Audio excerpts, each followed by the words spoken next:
Welcome to Paranormal Pages. Let's get straight into the True Scary Stories compilation. The Unseen Observer. It started innocuously enough, with my phone's facial recognition failing sporadically. Annoying, sure, but nothing worth losing sleep over. I assumed it was a glitch or a poorly lit room. But then, one evening, as I lounged on my couch, the phone unlocked on its own. A cold shiver ran down my spine. There was no one else in the room. I convinced myself it was just a trick of the light, some quirk in the technology. Little did I know, this was just the beginning. I live alone in a quaint, albeit slightly run-down, Victorian house on the outskirts of town. The house has always had its quirks, creaky floors, drafty windows, but its charm outweighed the inconveniences. That night, after the phone incident, I began noticing other odd occurrences. Shadows moved just out of the corner of my eye, and I heard faint whispers that seemed to come from nowhere. The rational part of my mind attributed it to my overactive imagination. The house, after all, was old and filled with history. One night, I decided to capture the strange occurrences on video. I set up my phone on the kitchen counter, facing the living room where most of the activities seemed to happen. As I sat in the armchair, pretending to read, I felt a prickling sensation on the back of my neck, as if someone were standing right behind me. I turned around quickly. Nothing. My heart pounded in my chest, but I forced myself to stay calm. The phone unlocked again, its screen lighting up the dim room. I picked it up and watched the footage. My blood ran cold. There, behind me, was a faint, ghostly figure. It was just a shadow, a vague outline, but it was unmistakably a person standing over my shoulder. I dropped the phone, my hands trembling. What was happening in my house? Desperate for answers, I started researching the house's history. I discovered that the previous owner, a reclusive artist named Eleanor, had died under mysterious circumstances. Her body was found in the very living room where I had seen the figure. The official cause of death was a heart attack, but there were rumors of something more sinister, a malevolent presence that had driven her to madness. As the days passed, the activity in the house intensified. Objects moved on their own, doors slammed shut, and the whispers grew louder, more insistent. I felt like I was being watched constantly. I couldn't shake the feeling that whatever had haunted Eleanor was now targeting me. I reached out to a local paranormal investigator, hoping to find some explanation, some way to rid myself of this terror. When the investigator, a grizzled man named Tom, arrived, he immediately sensed the malevolent energy in the house. "There's something here," he said, his voice grave. "Something that feeds on fear." He set up his equipment, cameras, audio recorders, EMF meters, and began his investigation. As we reviewed the footage together, the figure appeared again and again, each time more defined, more menacing. Tom's face paled as he analyzed the data. "This spirit is powerful. It's not just haunting this place, it's attached to you now." My blood turned to ice. The idea of a spirit following me, invading every aspect of my life, was almost too much to bear. I felt trapped, cornered by an invisible predator. Hey! Subscribe for more true scary stories. The weight of Tom's words hung over me like a dark cloud. The idea that the spirit was now attached to me sent my mind spiraling into paranoia. Every creak, every whisper, every flicker of light became an omen. I couldn't escape it, no matter where I went. Tom advised me to stay calm, to avoid showing fear, but that was easier said than done. The oppressive presence was everywhere.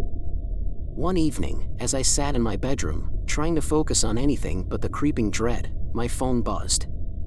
A notification from the facial recognition app popped up, "New face detected." My heart leapt into my throat.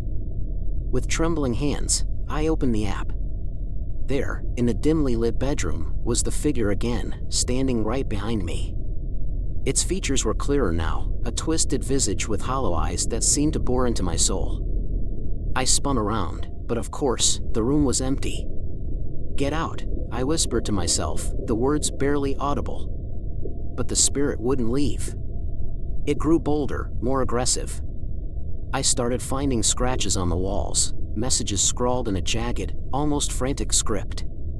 Leave and you are mine were etched into the paint, deep and menacing. Sleep became impossible. I was trapped in a waking nightmare, my mind fraying at the edges. In my desperation, I sought out Eleanor's surviving relatives, hoping to uncover more about her fate. I found her niece, Margaret, a middle-aged woman with a wary expression. She was hesitant to speak at first, but when I explained my situation, her demeanor shifted from reluctance to concern. Eleanor was always talking about the shadows, Margaret said. She claimed they whispered to her, showed her terrible visions. She tried to exorcise them, but nothing worked. Margaret handed me a worn leather journal, Eleanor's diary. As I read through it, I found detailed accounts of her descent into madness. She described the same figure that now haunted me, a dark entity that fed on fear and despair. It wants to consume me, she wrote. To take my soul.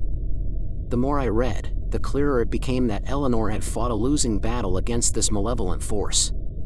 Armed with this knowledge, I returned home, determined to confront the spirit. I enlisted Tom's help once more, and we performed a seance, hoping to communicate with the entity. The room was filled with the scent of burning sage, and candles flickered ominously. As we joined hands, Tom began to chant, calling out to the spirit. For a moment, there was nothing but silence. Then, the air grew heavy, and a cold wind swept through the room, extinguishing the candles. The figure materialized in the darkness, more solid and terrifying than ever. Why are you here? Tom demanded, his voice steady despite the palpable fear. The spirit's hollow eyes fixed on me, and I felt an overwhelming sense of dread. It spoke, its voice a raspy whisper that chilled me to the bone. She belongs to me. Tom tried to banish the spirit, reciting incantations and prayers, but it only grew angrier. Objects flew across the room, smashing against the walls. The oppressive weight of its presence pressed down on us, making it hard to breathe. In the chaos, I grabbed Eleanor's diary, holding it up like a shield. Why me? I shouted. What do you want? The spirit's form wavered, and for a moment, it seemed almost human. You called me, it said. With your fear, your despair. You invited me in. The realization hit me like a punch to the gut. My own fear had given it power, allowed it to latch onto me. The only way to break free was to confront my deepest fears, to refuse to let it control me. Tom and I regrouped in the aftermath of the seance, shaken but not defeated. He suggested a cleansing ritual, one that required facing the spirit head-on.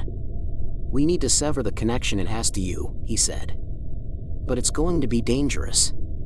You need to be prepared for whatever it throws at us. I nodded, determination hardening my resolve. This had to end, one way or another. We gathered the necessary materials, candles, salt, holy water, and a silver mirror. The mirror, Tom explained, was crucial for trapping the spirit. We'll need to confront it directly, force it into the mirror. Once it's contained, we can banish it for good. The plan sounded tenuous at best, but it was the only option we had. I braced myself for the confrontation, my nerves taut with anticipation. The ritual took place at midnight, the house shrouded in darkness. Tom drew a circle of salt around us, the candles casting long shadows on the walls. He began to chant, invoking protective spirits and ancient gods. The air grew thick with tension, the oppressive presence of the entity looming closer. As the chanting reached a crescendo, the figure appeared, more menacing than ever. Its eyes were pits of darkness, its form twisted and unnatural. You cannot banish me, it hissed, its voice echoing with malevolence. I felt an icy grip on my heart, but I stood my ground. You have no power over me, I declared, my voice wavering only slightly. The spirit laughed, a sound that sent chills down my spine. You think you are strong? You are nothing but prey. The room seemed to warp around us, the walls closing in. Objects floated in the air, spinning wildly. Tom held the mirror aloft, its surface gleaming in the candlelight. Look into the mirror, he commanded, his voice firm. The spirit recoiled, but I stepped forward, drawing its attention. Face me, I demanded. The entity's gaze locked onto mine, its fury palpable. The mirror's surface rippled as the spirit's reflection appeared, distorted and grotesque. It howled in rage, its form beginning to waver. "No," it screamed. "You cannot imprison me." Tom continued to chant, his voice rising above the spirit's cries. The room shook, and I felt a surge of power, an almost tangible force pushing against the spirit. "I am not afraid of you," I said, my voice steady now. "You have no hold over me." With a final, ear-piercing shriek, the spirit was pulled into the mirror, its form distorting and collapsing inward. The surface of the mirror shimmered, then solidified, trapping the entity within. The oppressive weight lifted, the air clearing. Tom lowered the mirror, his face pale but triumphant. "It's done," he said, his voice hoarse. "We've trapped it." Exhausted, I sank to the floor, the adrenaline draining from my body. Tom placed the mirror carefully in a protective case, sealing it with wards and symbols. "We need to take this to a safe place," he said. "Somewhere it can never escape." I nodded, too drained to respond. The ordeal had left me shaken, but there was a glimmer of hope. Maybe now, I could finally find peace. But that night, as I lay in bed, a new fear took root. What if the spirit wasn't truly gone? What if it could find a way back? My phone buzzed, a notification lighting up the screen. I picked it up, my heart pounding. "New face detected," the message read. My blood ran cold. I turned slowly, dreading what I might see. The notification on my phone sent a shockwave of terror through me. The screen glowed in the darkness, a beacon of dread. "New face detected." I took a deep breath and turned, bracing for the worst. But the room was empty. My pulse hammered in my ears as I reached for the phone, hoping it was just another glitch. But deep down, I knew the truth. The spirit wasn't gone. I called Tom immediately. "It's back," I said, my voice trembling. "The spirit is back." He listened quietly, then sighed. "I was afraid of this," he admitted. "Sometimes, entities this powerful leave a fragment of themselves behind. We need to finish this, once and for all." He arrived within the hour, his face grim. We prepared for another confrontation, gathering the mirror and the tools we had used before. This time, we decided to take the fight to the source. We went to the basement, the oldest and most secluded part of the house. The air was damp and cold, the walls lined with ancient brick. Tom set up the candles and drew a new circle of salt. "This is where we make our stand," he said. "Whatever happens, stay within the circle. It can't touch us here." As Tom began the ritual, the air grew heavy with anticipation. The candles flickered, casting eerie shadows on the walls. The basement felt alive with energy, a palpable sense of foreboding. The figure appeared almost immediately, its form more solid and terrifying than before. "You cannot escape me," it snarled, its voice a rasping hiss. "I will consume you." Tom held the mirror up, its surface reflecting the entity's twisted visage. "This ends now," he declared, his voice steady. "You have no power here." The spirit's eyes flared with anger, and it lunged at us, but the circle of salt held it back. It writhed and twisted, its form distorting in the candlelight. "You cannot contain me forever," it hissed. "I will find a way." The room shook violently, objects flying off the shelves and crashing to the ground. Tom chanted louder, his voice a beacon of defiance. The spirit's form began to waver, its edges blurring. "Focus on your strength," Tom urged. "Remember, it feeds on fear. Don't give it power." I closed my eyes, forcing myself to remember the good things in my life, the reasons to fight back. As the spirit's form began to collapse, a new voice joined the fray. "Eleanor," I whispered. Her presence was suddenly palpable, a calming force against the darkness. "You are not alone," she seemed to say. "We can fight this together." The spirit howled in rage, its form flickering wildly. The mirror's surface shimmered, drawing the entity in, piece by piece. With a final, desperate scream, the spirit was sucked into the mirror, its form disappearing into the shimmering depths. The basement fell silent, the oppressive weight lifting. Tom sealed the mirror once more, his face etched with relief. "It's over," he said, his voice barely above a whisper. "For real this time." We buried the mirror deep in the woods, far from any living soul. As we covered it with earth, I felt a sense of finality, a release from the terror that had gripped my life. "Thank you," I said to Tom, my voice thick with emotion. He nodded, his eyes tired but hopeful. "You were stronger than you knew," he replied. "And you aren't alone." Back home, the house felt different, lighter. The shadows were just shadows, the whispers just the wind. I slept soundly for the first time in weeks, the nightmares finally at bay. But in the back of my mind, a question lingered: had we truly vanquished the spirit, or merely delayed the inevitable? That question was answered a few days later, when my phone buzzed with a new notification. New face detected. I froze, dread washing over me. I turned slowly, praying it was a mistake. But this time, I wasn't met with an empty room. There, in the reflection of the mirror, stood Eleanor.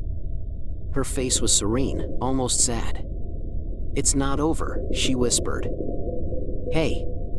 Subscribe for more true scary stories." Story 2. The Echoing Whispers.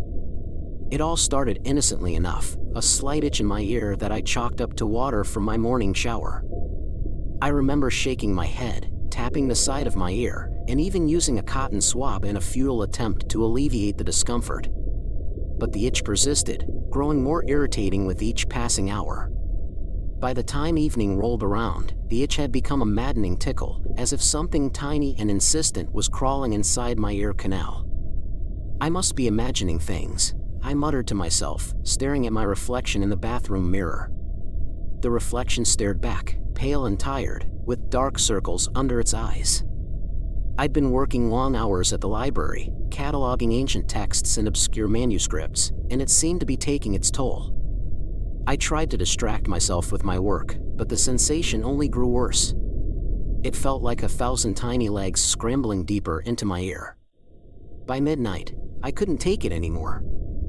I grabbed a flashlight and aimed it at my ear, hoping to catch a glimpse of whatever was causing the irritation. But there was nothing there, just the smooth, pink walls of my ear canal. The frustration boiled over, and I decided to call my friend Ethan, who was a doctor. "Ethan, I need your help," I said as soon as he answered, my voice tinged with desperation. Ethan arrived within the hour, his medical bag in tow. He was a calm and collected man, someone who rarely got rattled. "Let's take a look," he said, guiding me to sit under the bright kitchen light. He peered into my ear with his otoscope, his expression remaining neutral. But then, his brow furrowed, and he pulled back, looking puzzled. "There's nothing in there, but your ear canal is red and inflamed. It might be an infection. I'll prescribe some drops to help." I nodded, feeling a mix of relief and frustration. At least it wasn't some bug crawling in my ear, but the itch remained. Over the next few days, I used the drops religiously, but the sensation didn't abate. If anything, it grew more intense, accompanied by a faint, echoing whisper that seemed to emanate from deep within my ear. It was like hearing a distant conversation, just out of reach. The whispers grew louder at night, making sleep impossible. They spoke in a language I couldn't understand, a guttural and ancient tongue that sent shivers down my spine. I began to dread the nighttime, knowing that I would be tormented by those ghostly voices. My once peaceful apartment felt oppressive, the walls closing in as the whispers grew more insistent. I found myself avoiding mirrors, fearing what I might see in my reflection. It wasn't long before the whispers began to take shape, forming coherent words that chilled me to the bone. "We are coming," they said. "We are many. We are hungry." Panic seized me, and I decided to return to the library, hoping to find some clue in the old texts that might explain what was happening to me. The library, with its towering shelves and dusty tomes, had always been a place of solace. But now, it felt like a labyrinth of shadows, each corner hiding something sinister. As I pored over ancient manuscripts and forgotten books, the whispers grew louder, more urgent. My hands shook as I turned the fragile pages, searching for anything that might help. And then, in the dim light of the reading room, I found it, a reference to an ancient curse, a malevolent entity that could invade a person's mind through their ears, driving them to madness. The realization hit me like a punch to the gut. This was no ordinary itch. I was being haunted by something far more terrifying than I could have ever imagined. The old manuscript was brittle and yellowed, its pages threatening to crumble under my trembling fingers. The text, written in an archaic script, spoke of a malevolent entity known as the Whisperer, a being that infiltrated the minds of its victims through their ears. It fed on fear and despair, growing stronger as its host weakened. According to the text, once the Whisperer had latched on, it was nearly impossible to remove. I sat back, my heart pounding. The description matched my symptoms perfectly. The itching, the whispers, the sense of something crawling inside me, it all pointed to the Whisperer. But how had it found me? And why? My mind raced with questions, each one more terrifying than the last. I needed answers, and I needed them fast. Ethan was my first call. "You need to come to the library," I said, my voice barely above a whisper. "I found something, and it's bad." Ethan arrived quickly, his expression a mix of concern and skepticism. I showed him the manuscript, pointing to the passages that described the Whisperer. "This is what's happening to me," I said, my voice shaking. "It's not an infection. It's this." Ethan frowned, scanning the text. "This sounds like something out of a horror movie, not a medical diagnosis," he said. But he saw the desperation in my eyes and relented. "Okay, let's assume this is real. What does it say about getting rid of it?" I flipped through the pages, searching for any mention of a cure. The manuscript detailed the horrors inflicted by the Whisperer but offered little hope for those afflicted. It spoke of ancient rituals and powerful talismans, artifacts long lost to time. My heart sank as I realized the chances of finding such items were slim to none. "We need help," Ethan said finally. "Someone who knows about this kind of stuff. An expert in the occult or something." My thoughts immediately turned to Professor Hawthorne, an eccentric but brilliant scholar who specialized in ancient cultures and supernatural lore. He had a reputation for being reclusive, but if anyone could help, it would be him. I decided to pay him a visit, hoping he would have some insight into my situation. Professor Hawthorne's house was exactly as I'd imagined, a sprawling, old mansion filled with books, artifacts, and the smell of incense. He greeted us at the door, his eyes twinkling with curiosity. "What brings you to my humble abode?" he asked, ushering us inside. I explained my predicament, showing him the manuscript and detailing my symptoms. He listened intently, nodding occasionally. When I finished, he leaned back in his chair, steepling his fingers. "The Whisperer is a formidable entity," he said finally. "But it's not invincible. There are ways to fight it, though they are perilous and not always successful." My heart leapt. "What do I need to do?" Hawthorne stood, moving to a dusty bookshelf. He pulled out a thick, leather-bound tome and began flipping through its pages. "There is a ritual," he said slowly, "one that can sever the Whisperer's connection to you. But it requires rare ingredients and must be performed precisely. One mistake, and the consequences could be dire." He listed the ingredients: a sprig of nightshade, a vial of pure spring water, and a piece of obsidian blessed under a full moon. Each item came with its own set of challenges, but I was determined. "I'll do whatever it takes," I said, my voice resolute. Hawthorne nodded. "Very well.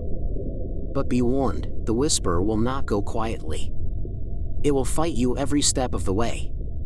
You must be strong, and you must not give in to the fear."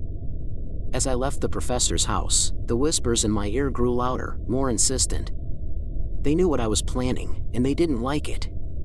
My resolve wavered for a moment, but I steeled myself. I had no choice but to see this through. The alternative was unthinkable. The journey to gather the necessary items was fraught with obstacles. The first ingredient, a sprig of nightshade, was said to grow only in the darkest corners of the forest. Ethan and I set out early one morning, navigating through dense underbrush and tangled roots. The deeper we went, the more oppressive the forest became, as if it were aware of our presence and displeased by it. The whispers in my ear grew louder, more frantic. "Turn back," they urged. "You're making a mistake." I shook my head, trying to ignore the voices. Ethan glanced at me with concern, but said nothing. He knew better than to ask questions that had no comforting answers. We finally found the nightshade, its dark berries glistening ominously in the faint light. I plucked a sprig, careful not to crush the delicate leaves. As we made our way back to the car, the forest seemed to close in around us, the whispers growing more agitated. I quickened my pace, desperate to escape the suffocating gloom. The next item on our list was a vial of pure spring water. This seemed straightforward enough, but finding a spring untouched by modern pollution proved challenging. After days of searching, we finally located a secluded spot in the mountains, a crystal-clear spring hidden away from prying eyes. As I filled the vial, the whispers shifted in tone, a mix of anger and desperation. "You will fail," they hissed. "We will consume you." I clenched my jaw, refusing to let the fear take hold. Each step closer to completing the ritual felt like a victory, but the cost was taking its toll. Sleep eluded me, the voices in my ear relentless and unforgiving. The final item, a piece of obsidian blessed under a full moon, required precise timing. The next full moon was only days away, and we had no choice but to wait. During those long, sleepless nights, the whispers became more insidious, weaving dark tales of doom and despair. I found myself questioning my sanity, wondering if perhaps I was already lost. When the night of the full moon finally arrived, Ethan and I drove to an ancient stone circle, a place of power and mystery. The moon hung high in the sky, casting an eerie glow over the landscape. Professor Hawthorne met us there, his presence a reassuring anchor in the midst of chaos. "We must hurry," he said, his voice grave. "The moon's blessing is fleeting." He handed me the obsidian, its smooth surface cold and heavy in my hand. We gathered around the central stone, Hawthorne guiding us through the ritual steps. The air was thick with tension, each word of the incantation vibrating with energy. As we chanted, the whispers in my ear became a cacophony of screams, a chorus of rage and fear. It felt as though my head would explode, the pressure unbearable. I gripped the obsidian tighter, focusing all my will on the task at hand. Hawthorne's voice cut through the noise, steady and unwavering. Suddenly, the obsidian began to glow, a faint light emanating from its depths. The whispers turned into a deafening roar, and I felt a searing pain in my ear, as if something was being ripped away. I screamed, the sound echoing through the night, mingling with the cries of the whisperer. And then, just as abruptly, there was silence. I collapsed to the ground, panting and drenched in sweat. The whispers were gone, replaced by an overwhelming sense of emptiness. Ethan helped me to my feet, his face etched with concern. "Is it over?" he asked, his voice barely audible. Hawthorne nodded, but his expression was wary. "For now. But the whisperer is a tenacious entity. It may seek to return." He handed me the glowing obsidian. "Keep this with you at all times. It will serve as a ward against the whisperer's influence." As we left the stone circle, I couldn't shake the feeling that the victory was temporary. The night was still and quiet, but I knew the whisperer was out there, waiting for another chance to invade my mind. The battle was won, but the war was far from over. The real horror was just beginning. The days that followed were unnervingly quiet. Without the constant whispers in my ear, the world seemed strangely silent. But the respite did little to calm my nerves. I carried the obsidian with me everywhere, its cool surface a reminder of the fragility of my victory. I couldn't shake the feeling that the whisperer was lurking, waiting for a moment of weakness. One evening, as I was sorting through the manuscripts at the library, I noticed something peculiar. An old, leather-bound book had appeared on my desk, one I was certain I hadn't retrieved. It was covered in strange symbols and gave off an air of foreboding. I hesitated before opening it, the hairs on the back of my neck standing on end.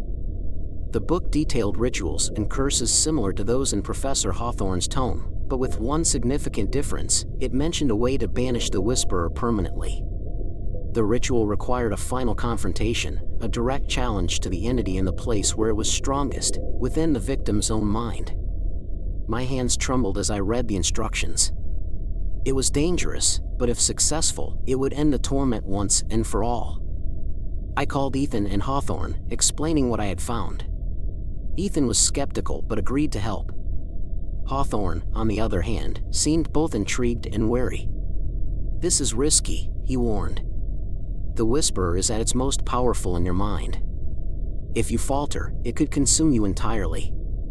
Despite the danger, I was resolute. "I can't live like this," I said.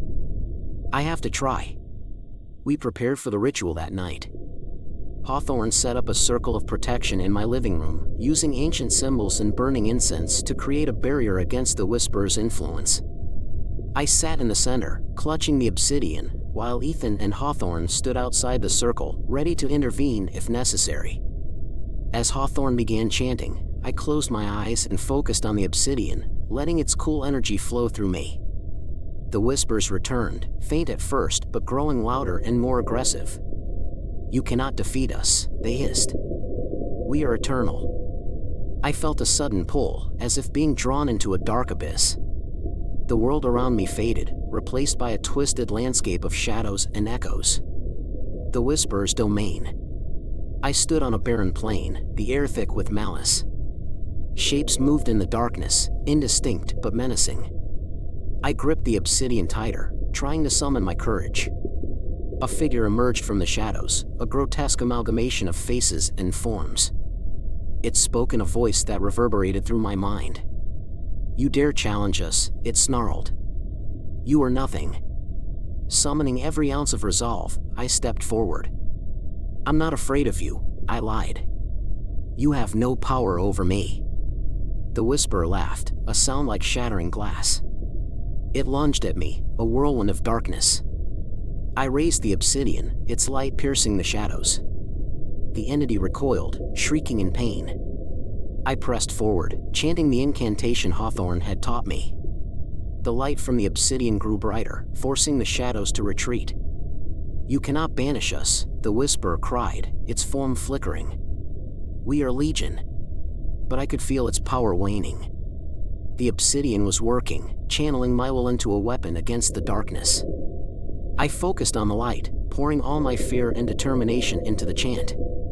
The Whisperer's form disintegrated, the shadows dissipating into nothingness. I felt a surge of triumph, the oppressive weight lifting from my mind. I opened my eyes to find myself back in my living room, the protective circle glowing faintly. Ethan and Hawthorne were watching, their expressions a mix of relief and amazement. "Is it over?" Ethan asked, his voice tentative. I nodded, feeling an overwhelming sense of peace. "It's over," I said, my voice steady. "The Whisperer is gone." Hawthorne smiled, but his eyes held a note of caution. "You've done well, but remain vigilant. There are always other dangers lurking in the shadows." As I stood up, the obsidian still warm in my hand, I knew he was right. The battle was won, but the war against the darkness was never truly over. I would always carry the scars of this encounter, a reminder of the thin veil between our world and the horrors that lie beyond. But for now, I was free, and that was enough. Comment your favorite food if you've made it this far. Story 3. The Shore's Gift. The sea was calm that day, as if it were holding its breath, waiting for something to stir beneath its surface.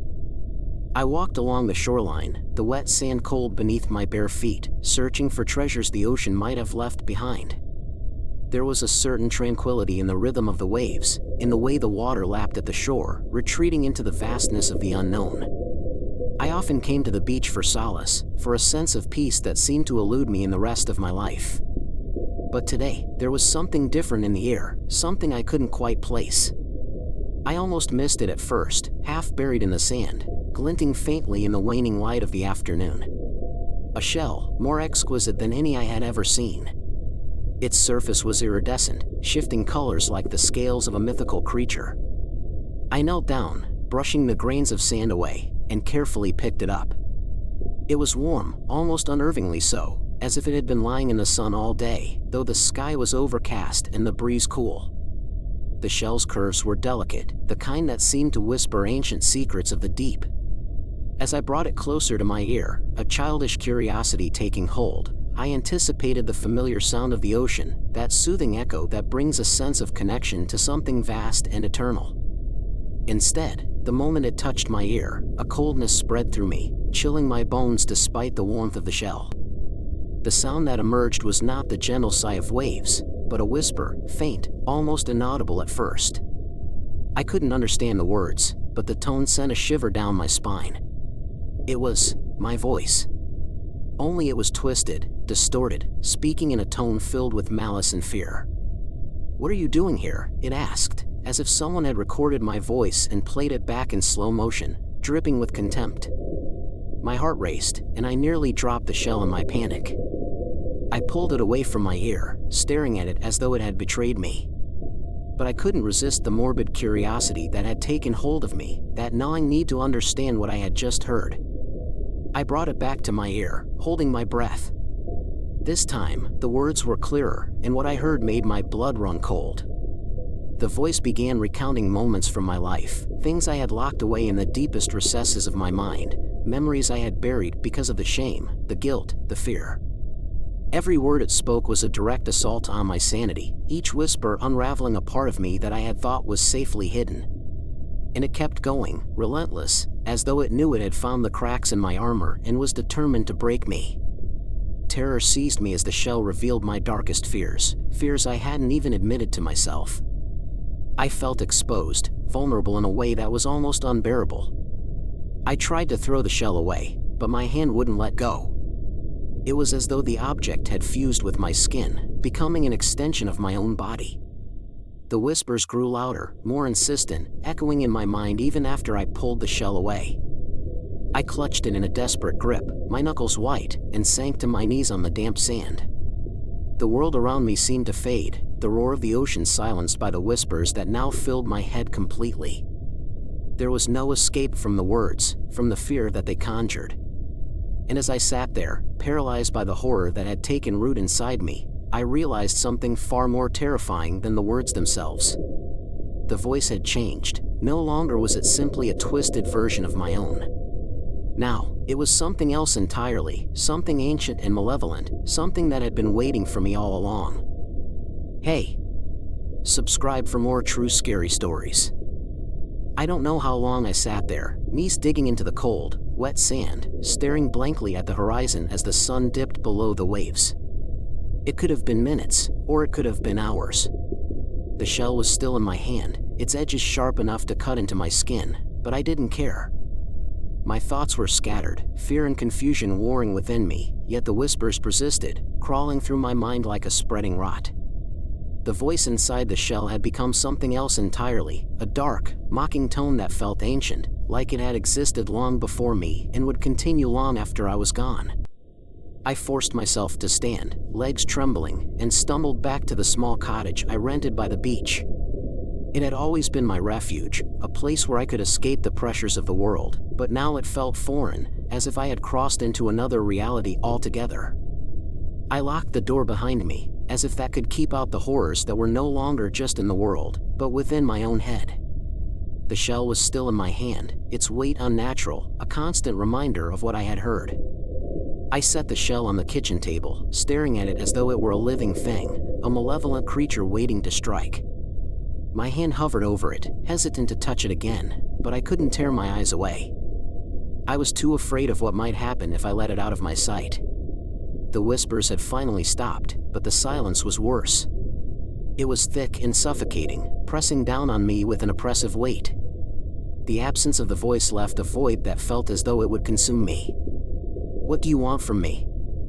I whispered to the shell, my voice trembling. There was no answer, but I hadn't expected one.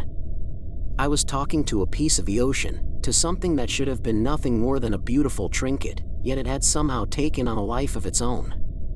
My fingers twitched, itching to reach for the shell again, to press it against my ear and hear that voice one more time, as as though listening to it would somehow make it less terrifying, less real. But I resisted, knowing deep down that it would only pull me further into its grasp. As the night wore on, the cottage grew colder. I lit a fire in the small fireplace, hoping the warmth would chase away the chill that had settled into my bones. But no matter how close I sat to the flames, I couldn't shake the cold. It was as if the shell had drained the warmth from the air, leaving only an unnatural frost in its wake. I tried to sleep, but the whispers still echoed in the back of my mind, a low, insistent murmur that kept me on edge, preventing my mind from finding any peace.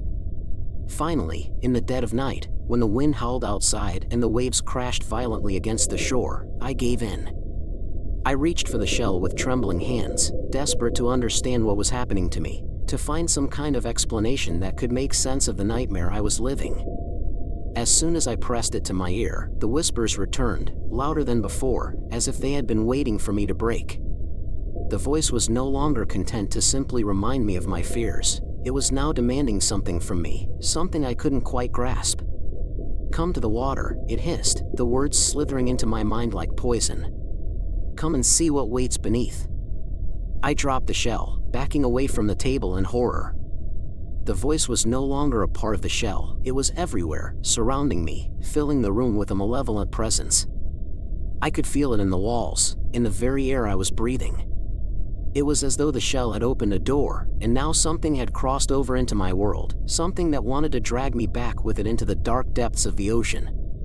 In that moment, I realized that this was no ordinary shell, no simple artifact of the sea. It was a conduit, a connection to something ancient and terrible, something that had been waiting for someone foolish enough to pick it up and listen. And I had done just that. The terror I felt was like nothing I had ever known, and as the whispers grew louder, I knew that it would never let me go. The next morning, the storm had passed, leaving the sky a dismal gray, as if the world itself had been drained of color. I hadn't slept, not really.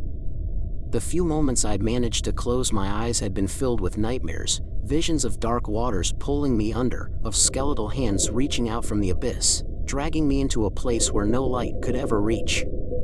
Each time I awoke, gasping for air, the whispers were there, seeping into my consciousness, refusing to let me rest. I couldn't stay in the cottage any longer. The walls seemed to close in around me, the air thick with an unseen presence that pressed down on my chest, making it hard to breathe. I needed to get out, to put as much distance between myself and that cursed shell as possible. But no matter how much I tried to convince myself, I couldn't leave it behind. I felt its pull, a sinister force that beckoned me back to the water's edge, where I had first found it. With trembling hands, I wrapped the shell in a towel and shoved it into my backpack, trying to ignore the way it seemed to pulse with a faint warmth, as if it were alive. The whispers had quieted, but I knew they were still there, lurking just beneath the surface, waiting for the right moment to strike. I could feel the weight of them in my mind, pressing against the barriers of my sanity, threatening to break through and drown me in their darkness. I walked aimlessly along the beach, the waves crashing against the shore with a violence that matched the turmoil inside me. The sky hung low, a thick blanket of clouds obscuring the sun, casting everything in a dull, oppressive light. There was no one else around, no tourists, no fishermen, not even a stray gull to break the eerie silence that had settled over the coastline. It was as if the world had been emptied, leaving me alone with my fears and the malevolent thing I carried with me. As I trudged along the shore, I couldn't shake the feeling that I was being watched. The hairs on the back of my neck stood on end, and I found myself glancing over my shoulder every few steps, expecting to see something, or someone, following me. But there was nothing, just the empty expanse of sand and the endless, churning sea. Yet the feeling persisted, a growing dread that gnawed at the edges of my consciousness, making my skin crawl. Finally, I reached the place where I had found the shell, the spot where my nightmare had begun. I stood there, staring out at the water, the waves clawing at the shore like some desperate creature trying to escape the depths. My hand moved to my backpack, unzipping it slowly, as though my body were moving on its own, driven by some unseen force. I pulled out the shell, feeling its unnatural warmth seep into my fingers, and held it up to the light. It gleamed with an otherworldly sheen, as though it had absorbed the darkness around it, becoming something more than just a shell, something dangerous. The whispers returned the moment I touched it, more insistent than ever, filling my mind with a cacophony of voices, each one more desperate, more hateful than the last. They spoke of the depths, of the horrors that lay beneath the waves, of a darkness that had no end.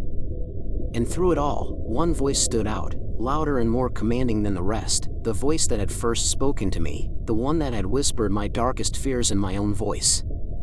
"Come to me," it commanded, the words wrapping around my thoughts like a vice.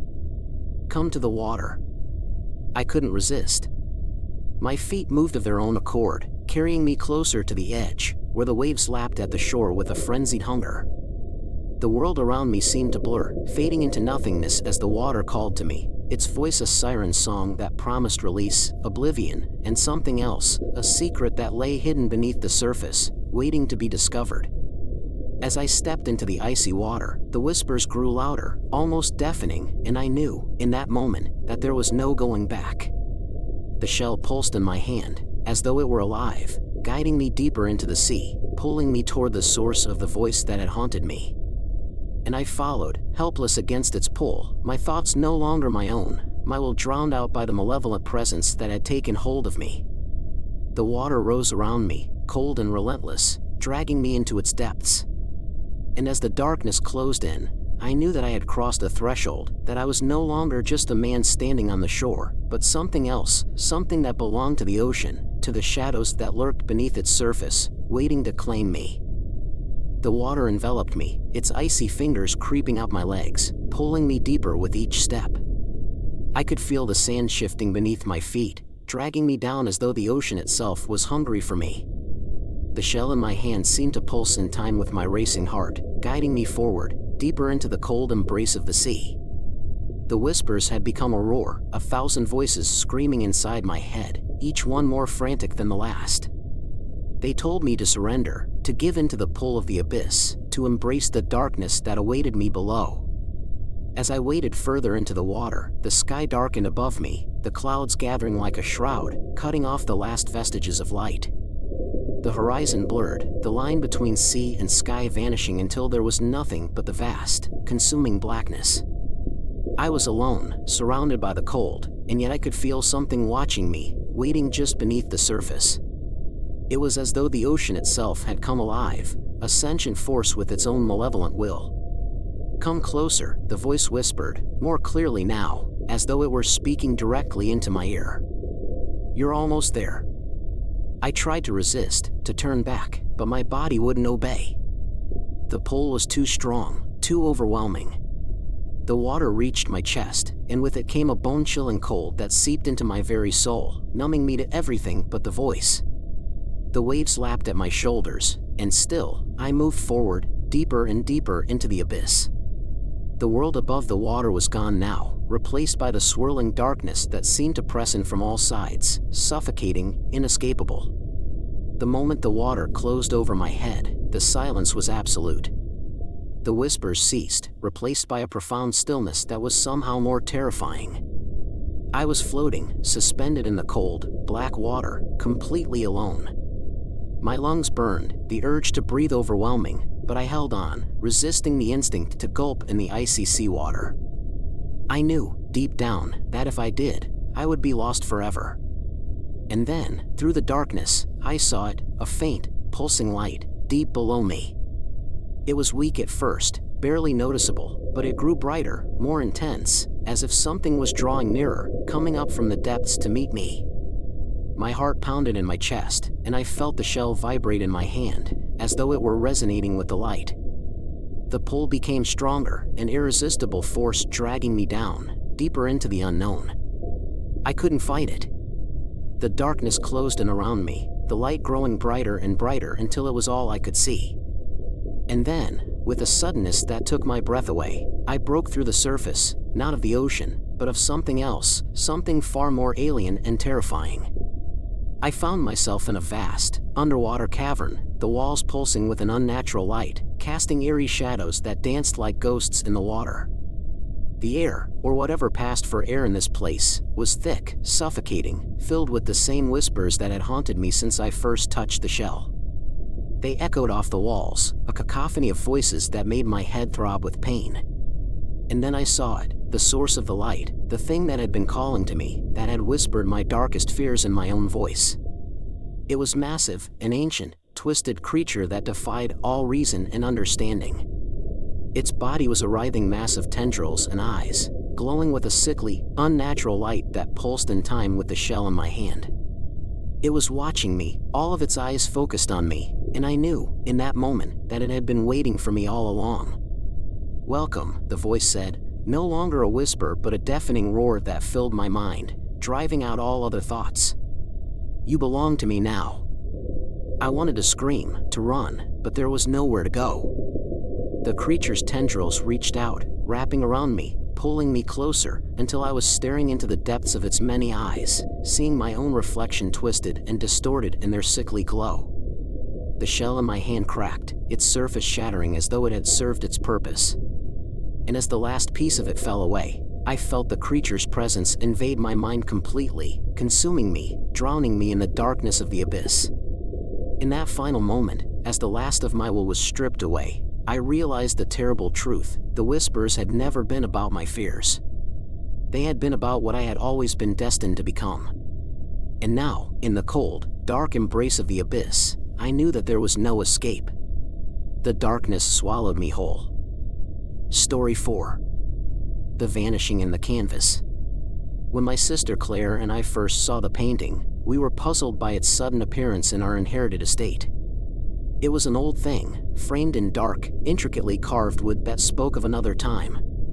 The canvas depicted a serene rural landscape, a quaint cottage nestled between two towering oaks, a dirt path winding its way through a field of wildflowers, and a small family, mother, father, and child, standing near a well. It seemed out of place in our modern world, but something about it felt familiar. Perhaps it was the way the afternoon light caught the golden fields, or how the shadows played among the trees, but it had an unsettling quality that made it difficult to look away. As days passed, we couldn't shake the feeling that there was something off about the painting. At first, it was subtle, a sense that the shadows had deepened or the sky had grown a shade darker. It wasn't until a week later that Claire pointed out the first real change. "Wasn't there a bird perched on the cottage roof?" she asked, her brow furrowed as she peered closely at the canvas. I stared at it, trying to recall, but couldn't be sure. The roof was now bare, with no sign of any bird. We brushed it off as a trick of memory, but the unease lingered. 2 days later, Claire came running to me, her face pale. The child is gone," she whispered, her voice trembling. I followed her to the parlor where the painting hung, and my heart skipped a beat. She was right. Where once there had been a small figure playing near the well, there was now only an empty patch of grass. We searched for any sign of damage or tampering, but the canvas was intact. The painting seemed unchanged, yet undeniably different. The realization that the scene was shifting on its own sent a chill down my spine. That night, I dreamed of the painting. The colors were dull and faded, and the air around it was thick with the smell of damp earth and decaying leaves. I saw the family again, mother, father, and child, but they were no longer still. They moved slowly, their faces void of emotion, as if sleepwalking. The mother reached out, her hand brushing the surface of the well before her image flickered and vanished, leaving behind only the father and child. I awoke in a cold sweat, my heart racing, the image of her empty space seared into my mind. The next morning, the mother was indeed gone from the painting, just as in my dream. Only the father remained, standing forlornly by the well.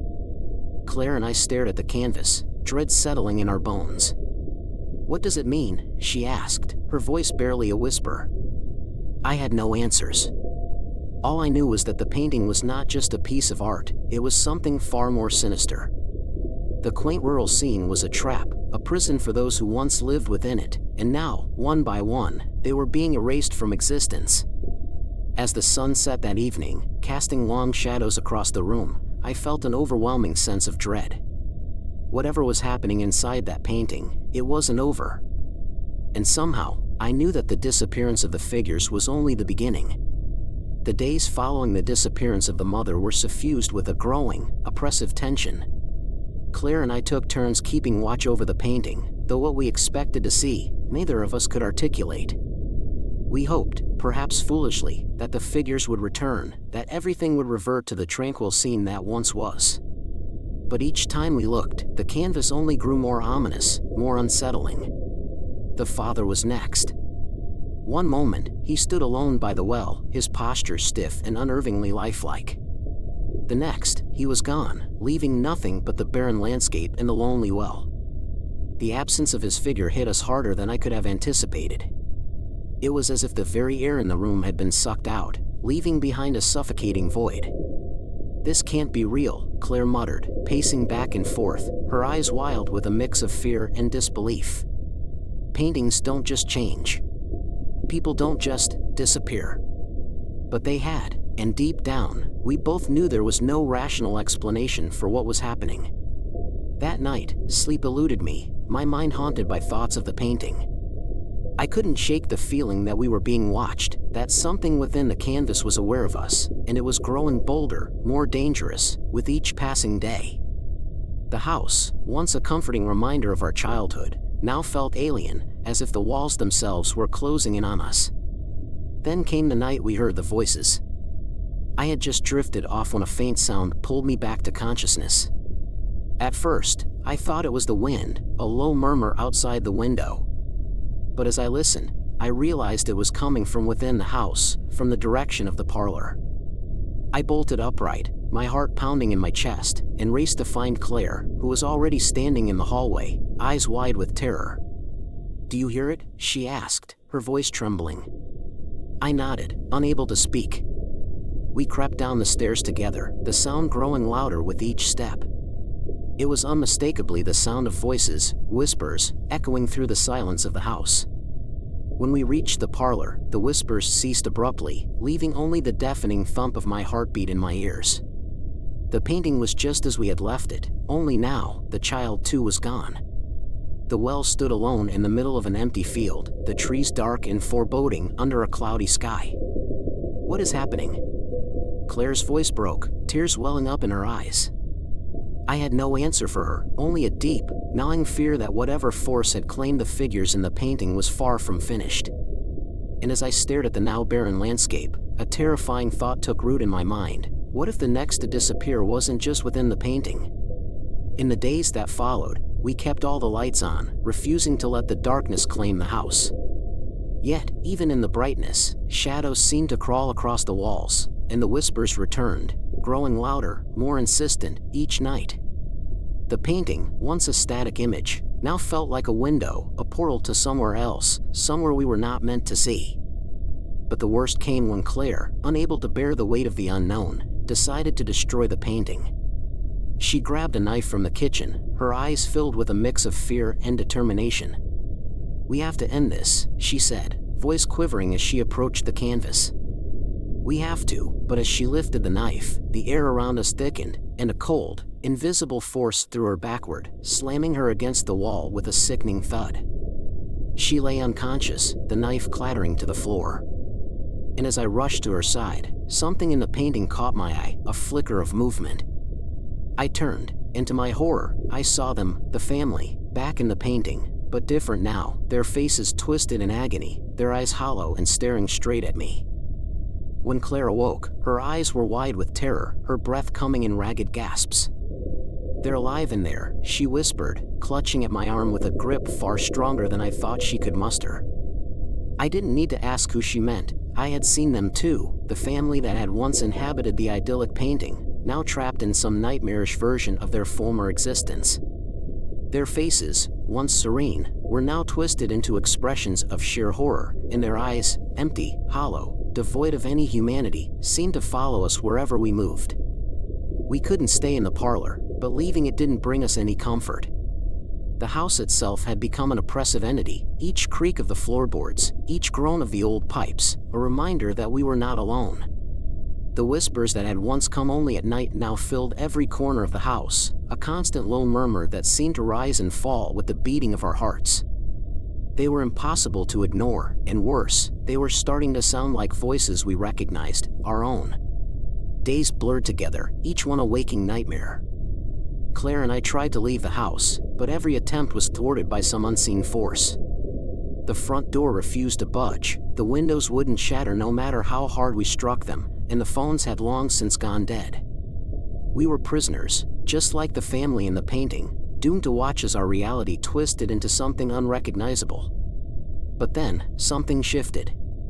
One evening, as we sat in the kitchen, too exhausted to do anything but stare blankly at the table, the voices grew louder, more distinct.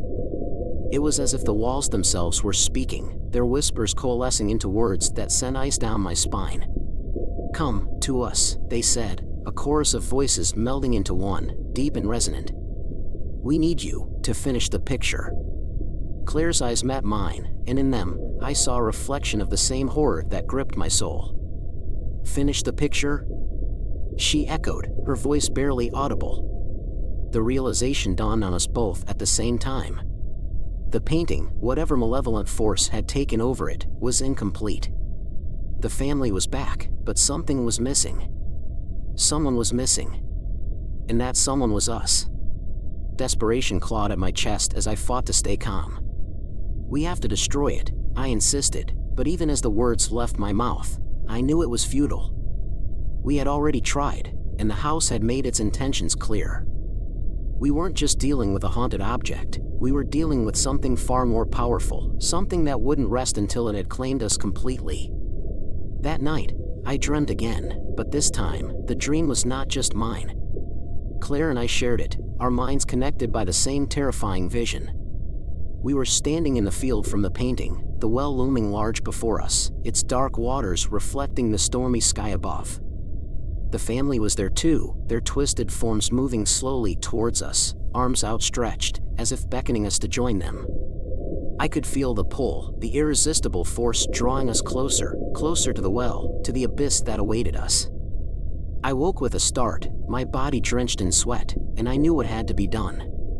"We have to go into the painting," I said, my voice shaking with fear. Claire stared at me, her face pale, but she didn't argue. We both knew there was no other way. Whatever force was at work, it wouldn't stop until it had us, and the only way to end this nightmare was to confront it head-on. With trembling hands, we approached the painting. It had changed again. The family was no longer in the field, they were gone, vanished into the darkness of the well. The trees bent unnaturally toward the center, as if the whole world within the painting was being drawn into that one focal point. I reached out, my fingers brushing the cold surface of the canvas, and for a moment, I felt nothing but the rough texture of the paint. Then, with a sudden jolt, the world spun around me, and everything went black. When I opened my eyes, Claire and I were no longer in the house. We were in the painting, standing on the edge of that desolate field, the well yawning before us like a mouth ready to swallow us whole. And somewhere, in the shadows of the trees, I could hear them, the hollow ones, calling us to join them in the darkness. The moment we found ourselves within the painting, the air felt different, thicker, colder, and imbued with a sense of dread that clawed at my insides. The world around us was muted, as if we were standing in a faded photograph. The field stretched out in every direction, its once vibrant wildflowers now wilted and gray. The sky above us was a swirling mass of dark clouds, and the well, at the center of it all, seemed impossibly large, a gaping wound in the earth. Claire was by my side, her hand trembling as she gripped mine. "What now?" she whispered, her voice barely audible over the howling wind. I had no answer. All I knew was that we couldn't stay here, out in the open. The trees that had once framed the scene were now twisted and gnarled, their branches reaching out like skeletal fingers, and I could sense that someone, was watching us from the shadows. As we moved toward the well, the whispers returned, louder than ever, and with them came the unmistakable feeling that we were being drawn closer to something malevolent. The ground beneath our feet felt unsteady, as if we were walking on the edge of a precipice, and every step we took seemed to bring us closer to the inevitable. The figures that had once inhabited the painting were nowhere to be seen, but their presence lingered in the air, heavy and suffocating. We reached the well, and as I peered into its depths, a sense of vertigo washed over me. The darkness within seemed to stretch on forever, a bottomless void that threatened to swallow us whole. But it wasn't just the darkness that unnerved me, it was what lay within it. Deep down, at the edge of my perception, I could see them, the family, staring back at me with those hollow, lifeless eyes. They were trapped, suspended in the void, their bodies twisted and contorted in unnatural ways, as if they had been consumed by the very darkness that now held them. Claire gasped, her grip on my hand tightening as she saw what I saw. "We can't stay here," she said, her voice filled with panic. But as we turned to leave, the ground beneath us shifted, and suddenly, the well wasn't just in front of us, it was all around us. The field, the trees, the sky, all of it was collapsing into the well, pulling us down with it. We tried to run, but it was no use. The darkness was relentless, dragging us closer and closer to the void. Just as the last sliver of light began to fade, I heard the whispers again, clearer now, and full of malice. "You cannot escape," they hissed, the voices of the family blending into one. "This is your home now. Finish the picture, and take your place." Suddenly, Claire let out a scream, and I turned to see her being pulled backward by an unseen force. Her feet skidded across the dirt, her fingers clawing at the ground in a desperate attempt to hold on. "No!" I shouted, rushing to grab her, but the force was too strong. As I reached out, I felt it too, a cold, unyielding grip that wrapped around my ankle, dragging me toward the well. I fought with every ounce of strength I had, but it was no use. The darkness was closing in, and there was nothing I could do to stop it. Then, just as all seemed lost, I felt a sharp pain in my hand, a knife. Claire had passed it to me, her eyes wide with fear and desperation. "Cut the canvas," she screamed. "It's the only way out." With the last of my strength, I brought the knife down onto the ground beneath me, slicing through the fabric of the world around us. The air rippled, the ground trembled, and for a moment, the whispers ceased, replaced by a deafening silence. The darkness recoiled, as if wounded, and I could feel the grip on my ankle loosen. But as I looked up, I saw Claire slipping away, her body dissolving into the shadows. "No!" I cried, lunging forward, but she was already gone, lost to the void. And then, everything went black. When I awoke, I was back in the parlor, the knife still clutched in my hand. The painting hung on the wall, unchanged, its surface smooth and unmarred. The field was empty, the well still and silent, and there was no sign of the family, or of Claire. I searched the house frantically, calling her name, but there was no answer. The whispers were gone, and the oppressive weight that had filled the house had lifted, leaving behind only an eerie silence. I was alone, completely and utterly alone. But when I returned to the parlor, something caught my eye. There, in the painting, by the edge of the well, was a figure, a lone figure standing with their back to the viewer, staring into the void. My blood ran cold as I realized who it was. It was Claire. She had taken her place in the painting, just as the whispers had demanded. And now, she was part of the scene, forever trapped in that twisted world, waiting for the next person to take her place. The painting, it seemed, was complete. Story 5. The First Imprint.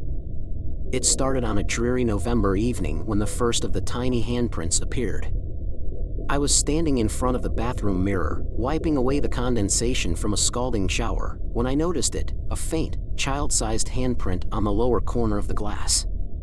At first, I dismissed it as an odd pattern left by the steam, perhaps some leftover residue from the cleaning products I used earlier. But as I leaned in closer, the unmistakable ridges of small fingers became clearer. My heart skipped a beat, but I quickly pushed the thought aside, convincing myself that I was imagining things.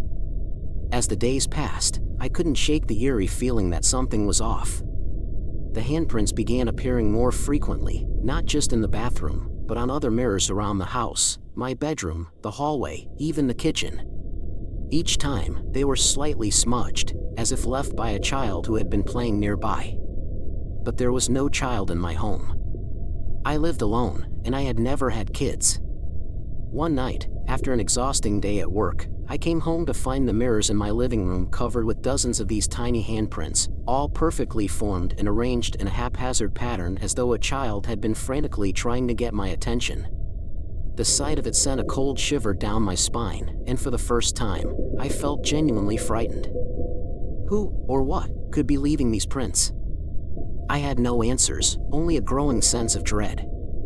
The next day, I decided to call my sister, Amy, who lived in the city. We hadn't spoken much since she moved away, but she had always been sensitive to the supernatural. Maybe you should get someone to cleanse the house, she suggested cautiously after I explained what was happening. It sounds like you might have a spirit there, and not a friendly one. Her words echoed in my mind long after we hung up. I wanted to dismiss the idea, but the more I thought about it, the more plausible it seemed. That night, I barely slept. Every creak of the floorboards, every gust of wind outside made me jump. I kept thinking about Amy's suggestion and wondered if there was indeed something otherworldly in my home. As I lay there in the dark, I swore I could hear faint whispers, too soft to make out but close enough to send my heart racing. When I finally drifted off to sleep, I was plagued by nightmares of small, pale hands reaching out to me from the shadows, pulling me into a cold, dark place. I woke up in a sweat, gasping for breath. The room was cold, colder than it should have been. As I looked around, my eyes were drawn to the mirror across from my bed. There, illuminated by the dim light of the moon, were two small, perfectly formed handprints, right where my face had been moments before. Hey! Subscribe for more true scary stories. The morning after those haunting dreams, I felt a heavy weight in my chest as I went about my routine. The handprints had disappeared by dawn, leaving only the unsettling memory of their presence. I couldn't bring myself to mention it to anyone, not even Amy. Instead, I spent hours scouring the internet for explanations, reading stories of haunted houses and malevolent spirits, hoping to find something that matched what I was experiencing. But nothing I found seemed to fit. The handprints were too small, too innocent looking for any of the terrifying entities described in those articles. Days turned into weeks, and the handprints continued to appear with increasing frequency. No matter how much I cleaned the mirrors, they always returned, sometimes even larger, as if the small hands were growing. The whispers I heard at night grew louder, more distinct, but always just beyond the edge of comprehension. It felt like a game, some unseen force toying with me, driving me slowly mad. One evening, after another restless day, I decided to stay up late, determined to catch whatever was behind the handprints in the act. I set up a chair in the hallway, positioning myself so I could see the mirror clearly. The house was deathly quiet, save for the occasional creak of the wooden floor beneath me. I sat there for hours, watching, waiting. Just as I was beginning to nod off, I heard it, a soft giggle, unmistakably that of a child. My heart pounded in my chest as I scanned the darkened hallway. The giggle came again, this time from the direction of the mirror. I stared at my reflection, frozen in place, until I noticed something that made my blood run cold. Behind my reflection, in the shadowy corner of the hallway, was the outline of a small figure. It was barely visible, just a shape in the dark, but it was there, and it was moving toward me. I jumped up, flipping on the hallway light, but the figure was gone. I stood there, my breath coming in short gasps, staring at the now empty space. The only evidence that anything had been there was a single handprint on the mirror, larger than any I'd seen before. I stumbled back into my bedroom, locking the door behind me as if that could keep whatever it was out. I spent the rest of the night sitting on the edge of my bed, clutching a flashlight, too terrified to close my eyes. The following day, I called Amy again, my voice shaking as I recounted what had happened. "It's not just a spirit," she said, her tone serious. "There's something else, something dark. You need to get help, now." She gave me the number of a friend who specialized in the paranormal, someone she trusted. I hesitated, not wanting to believe that my situation had escalated to this point, but I knew deep down that I had no choice. When I called the number, a woman with a calm, soothing voice answered. Her name was Evelyn, and she agreed to come by that evening to assess the situation. As I waited for her arrival, I couldn't shake the feeling that I was being watched. Every mirror in the house seemed to pulse with a life of its own, the surfaces warping and twisting as if something was trying to push through. When Evelyn finally arrived, she was an older woman with silver hair and piercing blue eyes that seemed to look right through me. She walked through the house with a quiet determination, stopping in front of each mirror and murmuring words I couldn't understand. "There's something here," she said finally, her voice barely above a whisper. "Something ancient, something angry. It's using the mirrors as a gateway, but it's not just the mirrors, it's you it wants." Evelyn's words echoed in my mind long after she said them. "It's you it wants." I couldn't comprehend why or how, but the sense of dread that had been gnawing at me for weeks now coiled tighter around my chest. She continued to inspect the mirrors, her face growing grimmer with each one she examined. Finally, she stopped in front of the largest mirror in my living room, the one that had first shown the multitude of handprints. "This one is the strongest," she muttered, her fingers lightly brushing the edges of the mirror's frame. "It's more than just a portal, it's a beacon. Whatever's trying to come through is being drawn to you, feeding off your fear." She paused and then added, "But there's more.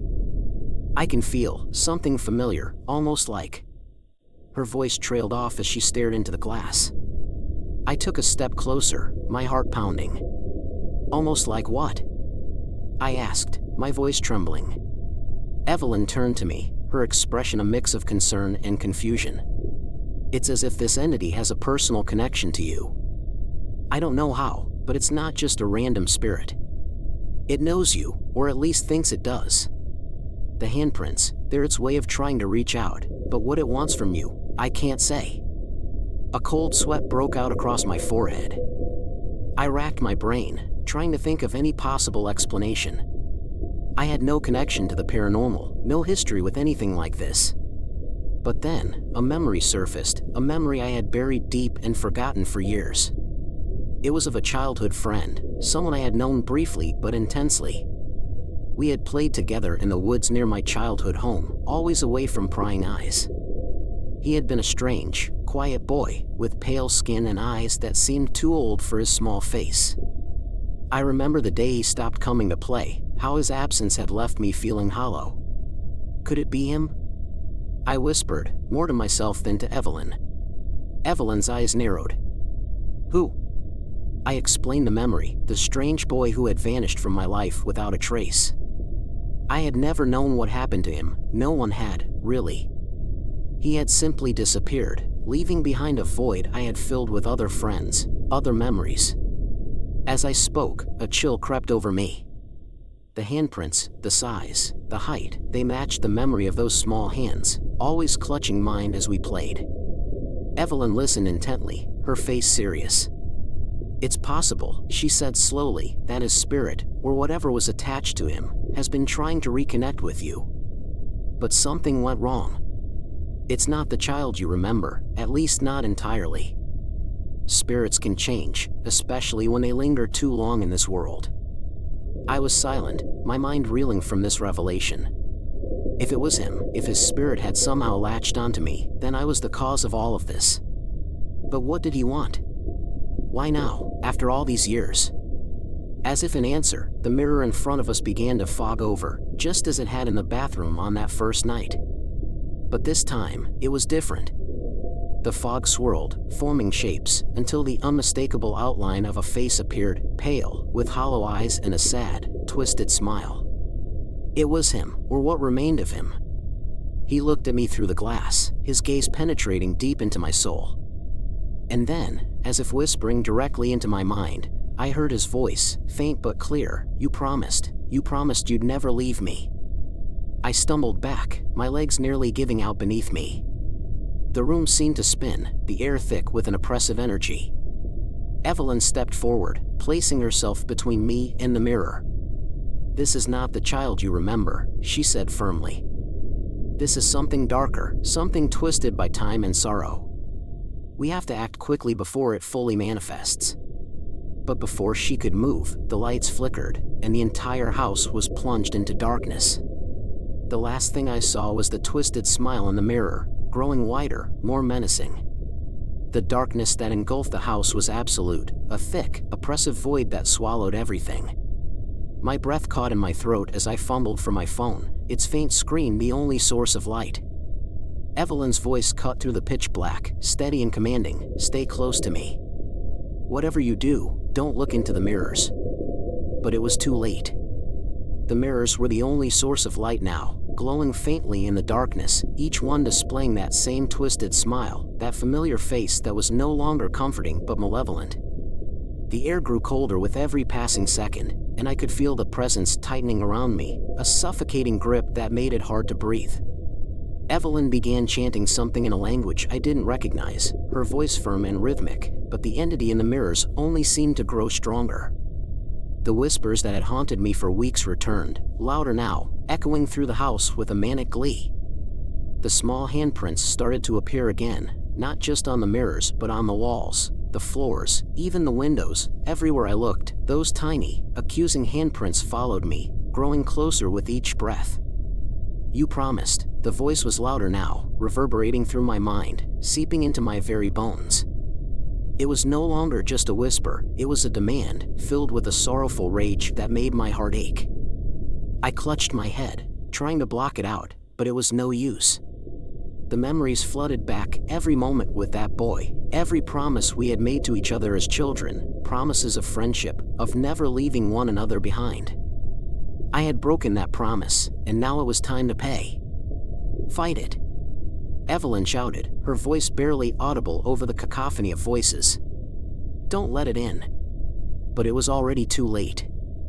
I could feel the entity's presence growing stronger inside me, rooting itself deep within my soul. The mirrors began to crack, spiderwebs of fractures spreading across their surfaces as if the glass itself was trying to contain the force behind it. I felt a cold, small hand grip mine, not physically but in a way that was even more terrifying, in my mind, in my heart. It was as though he was pulling me into the darkness with him, and no matter how much I struggled, I couldn't break free. The last of the mirrors shattered, the sound deafening in the stillness of the house. Shards of glass exploded outward, but instead of falling to the floor, they hung in the air, suspended by an unseen force. The reflections in the shards no longer showed me or Evelyn, they showed the boy, now fully manifested, his face twisted with pain and longing. His eyes locked onto mine, and in that moment, I understood what he wanted. He wasn't seeking revenge. He wasn't trying to harm me. He was trying to bring me back to him, to the place where I had left him so long ago, a place between worlds, where time had no meaning and the bonds of our childhood promises still held fast.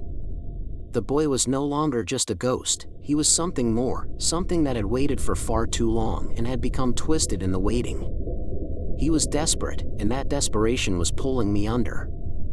Evelyn's chanting grew louder, more frantic, but I knew in my heart that it was too late. The house around us seemed to dissolve, the walls fading into shadows as the world grew colder and darker. The boy's hand was no longer just in my mind, I could feel it, icy and solid, gripping mine with a strength that belied its small size. "Come with me," his voice whispered one last time, and with that, the darkness closed in completely. I felt myself falling, sinking deeper into the void where he waited. The last thing I heard before the cold took over was Evelyn's voice, distant and fading. "No. Fight it. Don't let him." But her words were lost as the darkness embraced me, pulling me into a place where promises were never broken, and where the past had a grip that could never be escaped. Story 6. The fingers at my window. I used to love the sound of rain tapping against my bedroom window. It was a soothing melody that lulled me to sleep, even on the darkest nights.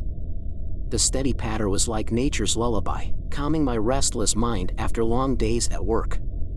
I never gave much thought to it, the rain. It was just rain, after all, until it wasn't. The night it all began, the rain was heavier than usual, the kind that rattled the roof and drenched the earth in a relentless downpour. I had just settled into bed, pulling the thick quilt up to my chin as the familiar sound of raindrops began their usual dance on the glass. But that night, something felt different. There was a new rhythm to the rain, a distinct pattern that I hadn't noticed before. At first, I brushed it off as nothing more than the wind, pushing the droplets in erratic directions. But then, the tapping grew louder, more insistent, almost deliberate. I sat up, blinking against the darkness, straining to hear beyond the walls of my room. The tapping continued, now clearer than ever, as though someone, or something, was pressing their fingers against the glass, drumming with a purpose. The hairs on the back of my neck stood on end. The rational part of my brain tried to dismiss it. Just the wind, just the rain. But there was a gnawing fear in my gut that told me otherwise. "Who's there?" I whispered into the shadows, half hoping for silence, half expecting an answer. But the only response was the persistent tapping, as if mocking my fear. I hesitated, debating whether to approach the window. My heartbeat quickened, the thud of it almost louder than the rain. Summoning whatever courage I had left, I swung my legs out of bed and crept towards the window, each step heavier than the last. As I reached for the curtain, the tapping stopped abruptly. The sudden silence was deafening, more terrifying than the sound itself. I froze, my hand inches from the fabric, my breath caught in my throat. The room was still, but the air was thick with an overwhelming sense of dread. Slowly, I pulled back the curtain, half expecting to see nothing but the storm outside. But what I saw made my blood run cold. There were handprints on the glass, dozens of them, smeared and glistening as though fresh. They weren't human, long, bony fingers with too many joints, twisted in unnatural directions. They covered the entire window, as if whatever had made them was desperate to get in. I stumbled back, my mind struggling to comprehend what I was seeing. The rain had masked the true nature of the sound, and now that the illusion was shattered, I couldn't unsee it. The tapping started again, this time louder, faster, urgent. I turned and ran from the room, heart pounding, but the sound followed me, echoing in my ears no matter how far I went. The fingers weren't just at my window anymore, they were everywhere. I didn't sleep that night. How could I, with the knowledge that something was out there, pressing its deformed hands against my window? Every time I closed my eyes, I saw those twisted fingers, felt the cold dread seep into my bones. The tapping had stopped once I fled the room, but the silence was no comfort. It only meant that whatever was outside had gotten what it wanted, my fear. The next morning, I forced myself to go back to the window, convinced that the night had been some sort of fevered nightmare. But the handprints were still there, stark against the glass, as though they had been burned into the surface. I wiped at them with a trembling hand, but they wouldn't come off. I considered calling someone, anyone, but who would believe me? Who could help with something like this? I wasn't even sure what this was. Over the following days, I tried to avoid my bedroom as much as possible. I slept on the couch, worked late, and kept the television on at all hours to drown out the sound of rain, which had become a constant presence. It was as if the storm had taken up permanent residence above my house, the downpour never ceasing, never relenting. But the tapping, oh, the tapping, it found me wherever I went. It started in the bedroom, but soon it spread to every window in the house. No matter where I hid, the sound followed, growing louder with each passing night. I couldn't take it anymore. I had to know what was outside. Maybe if I confronted it, the madness would stop. Desperation had dulled my fear, leaving only a cold determination. On the 7th night of the rain, I grabbed a flashlight and headed for the door. The storm raged on, but I didn't care. I needed answers. The night air was thick with mist, swirling in the light of my torch. It felt alive, almost sentient, wrapping around me like cold, clammy hands. The rain pelted down, obscuring everything beyond a few feet in front of me, but I kept going, forcing my way through the darkness. I knew the source of the tapping had to be close. It had to be here, somewhere in the thick of the storm. As I moved further from the house, the mist grew thicker, the air heavier. My breath came in ragged gasps, each one a struggle. The flashlight flickered, its beam cutting through the fog in fits and starts. And then, just on the edge of the light, I saw them, the faces. They were barely there, more shadows than solid, but unmistakable. Eyes, dozens of them, stared back at me from the swirling mist, unblinking and hungry. Their faces were pale, almost translucent, with hollow cheeks and wide, gaping mouths that moved soundlessly in the dark. I staggered back, nearly dropping the flashlight. The faces followed, pushing closer, as if drawn to my fear. My mind screamed at me to run, to get away, but my feet were rooted to the spot, paralyzed by the sheer terror of what I was seeing. "Why are you doing this?" I managed to choke out, my voice barely more than a whisper. The mist swirled tighter, the faces closing in. And then, from the shadows, a voice answered, low and rasping, like the wind through dead leaves. "We were invited," it hissed, and as the words filled the air, the realization hit me with the force of a sledgehammer. I had invited them in. I had been so desperate to hear the rain, to find comfort in its familiar sound, that I had ignored the warnings, the signs. I had welcomed them, these things, into my home, and now they weren't leaving. The tapping began again, louder than before, coming from all around me. The faces in the mist pressed closer, their mouths stretching into grotesque grins. I turned and ran, but the sound followed me, relentless, inescapable. I had brought this upon myself, and there was no escaping it. I barely made it back to the house, slamming the door behind me as if it could keep out the terror that now clung to my every breath. My heart pounded in my chest, the adrenaline coursing through my veins, but it was no use. I knew, deep down, that no door or wall could keep them out. The faces in the mist, the tapping fingers, they were part of me now, part of the world I had foolishly invited into my life. I stumbled into the living room, collapsing onto the couch. The rain beat harder against the windows, more violent than ever before. I couldn't think, couldn't focus. My mind raced with questions, with fear. What were they? Why had they come to me? And, most terrifying of all, what did they want? I spent hours trying to make sense of it, but the answers eluded me. The tapping continued, relentless, echoing through the house until it became a constant, maddening drone in my ears. My thoughts drifted back to the nights when it all started, trying to recall every detail, every fleeting moment that might explain what had gone so horribly wrong.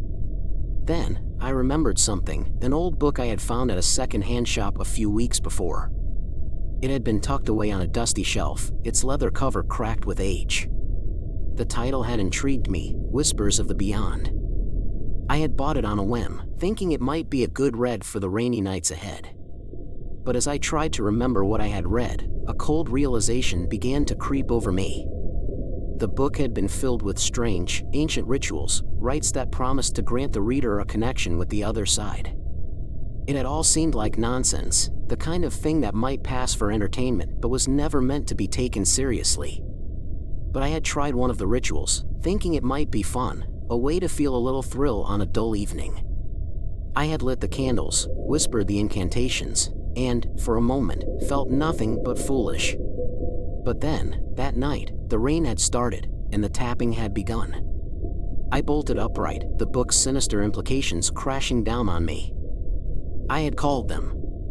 The fingers, the faces, they were the result of my careless experiment. Panic set in. I raced to my bedroom, tearing through the clutter on my desk until I found the book, its pages yellowed and brittle. Flipping frantically through it, I searched for anything that might offer a way to reverse what I had done. My hands shook as I found the passage I needed. It spoke of a way to sever the connection, to send the spirits back to where they belonged, but the ritual was far more complex than the one I had performed. There were warnings, grave ones, about the consequences of failure. The words seemed to blur before my eyes, the letters twisting and writhing like the faces in the mist. I could barely make sense of them. A sudden gust of wind rattled the windows, and the lights flickered, plunging the room into darkness for a brief, terrifying moment. When the lights came back on, the book had fallen from my hands, its pages fanned out across the floor. I scrambled to gather them, but as I did, I noticed something strange. Some of the pages were missing, torn out. My heart sank. The most critical part of the ritual was gone. Frustration and fear mixed into a potent brew of desperation. The tapping grew louder, more insistent, as if the fingers were inside the house now, clawing at the walls, the floors, the very air around me. I couldn't breathe. I had no way out, no way to stop what I had started. The storm outside intensified, the rain pounding like fists against the roof, the wind howling with an unnatural fury. I realized then that the storm wasn't just outside anymore, it was inside me. I had become part of it, in it of me. The fingers, the faces, they weren't visitors, they were taking root, growing stronger with each passing second. And I, foolishly thinking I could control the forces I had summoned, was losing myself to them. In the depths of my despair, a single thought pierced through the terror: if I couldn't stop them, I could at least try to contain them. The final pages of the book, the ones that remained, spoke of a binding ritual, something that could trap the spirits, but only for a time. It was dangerous, fraught with peril, but it was my only hope. But I would have to act quickly, before the storm consumed me completely. The storm outside reached a fever pitch, the wind screaming like 1,000 tortured souls, the rain slamming against the house as if it were trying to tear it apart. Inside, the tapping was no longer just a sound, it had become a force, a pressure that bore down on me, driving me to the brink of madness. The fingers were everywhere now, scratching at the walls, sliding under doors, wrapping around the edges of the windows. They were inside my mind, relentless and hungry. I knew I had no time to waste. The binding ritual was my only chance, however slim. The instructions were incomplete, the critical pages torn away, but I had no choice. I gathered what remained of the book and hurried to the center of the living room, where I had cleared a space on the floor. The candles from the first ritual were still there, their wicks charred but unburned. I lit them quickly, hands shaking so badly I nearly dropped the matches. The air in the room grew thick, heavy with an oppressive energy that seemed to pulse in time with my racing heart. I felt the presence of the spirits closing in, the fingers tapping out an impatient rhythm as they waited for me to make my move. The faces in the mist, invisible but felt, loomed just beyond the edges of my consciousness, their eyes burning into me. There was no turning back now. I began to chant the words from the book, stumbling over the unfamiliar syllables, my voice wavering with fear.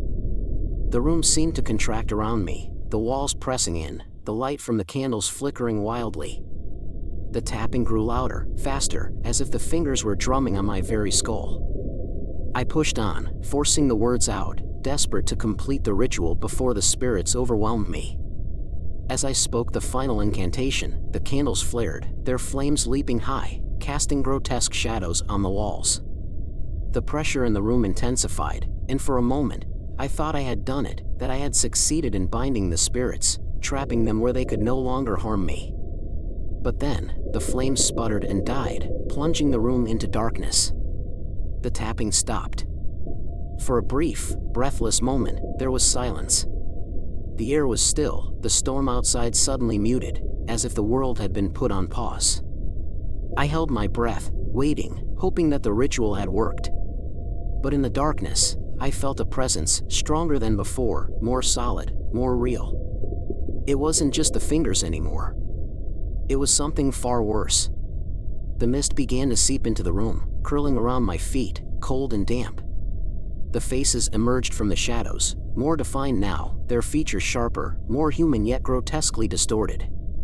They moved with purpose, no longer bound to the mist, no longer just echoes of something otherworldly. They were here, with me, in my home, in my mind. And they were angry. The ritual hadn't bound them, it had unleashed them. I backed away, tripping over the scattered pages of the book, my mind a whirlwind of terror. The faces advanced, their mouths twisted into sneers, eyes glinting with malice. I realized too late that the binding ritual, incomplete as it was, had only served to give them form, to make them real in a way they hadn't been before. They were free now, free to do whatever they pleased. And I was their target. I turned and ran, but there was nowhere to go. The fingers found me, wrapping around my ankles, pulling me down.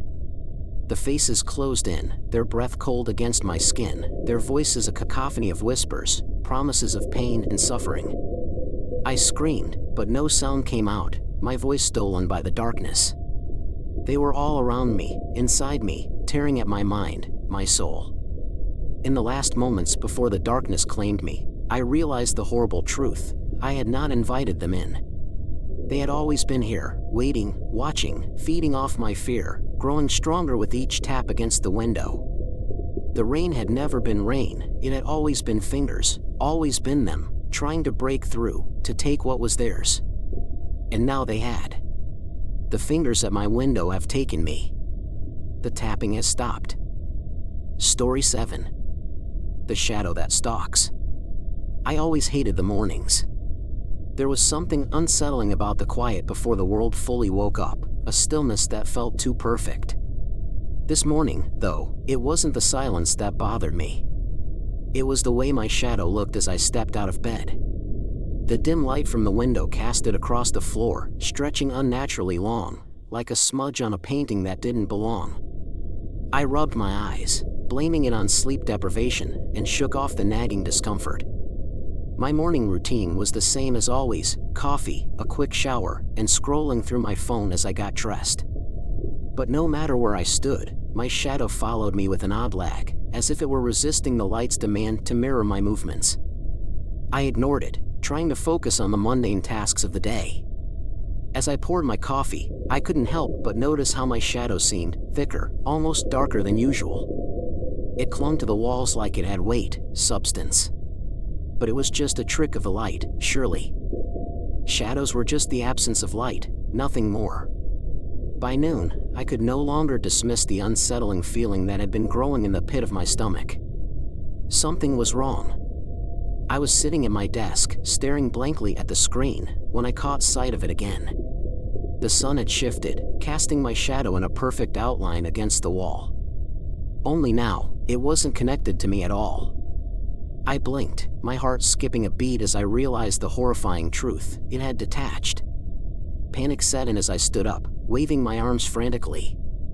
The shadow didn't mimic my movements. Instead, it remained still, pressed flat against the wall like a grotesque caricature of my form. I felt cold all over, a chill that ran deeper than the air conditioning in my office. It was watching me. There was no other way to describe it. I could feel its eyes, or whatever a shadow uses to see, boring into me. My mouth went dry, and I stumbled backward, knocking over my chair in the process. What the hell is happening? I whispered to myself, the words barely escaping my lips. My voice sounded alien in the oppressive silence that had enveloped the room. I knew I should call someone, anyone, but who could I tell? What would I even say? I was losing my mind, that much was clear. But the shadow, it was real. And it was separate from me.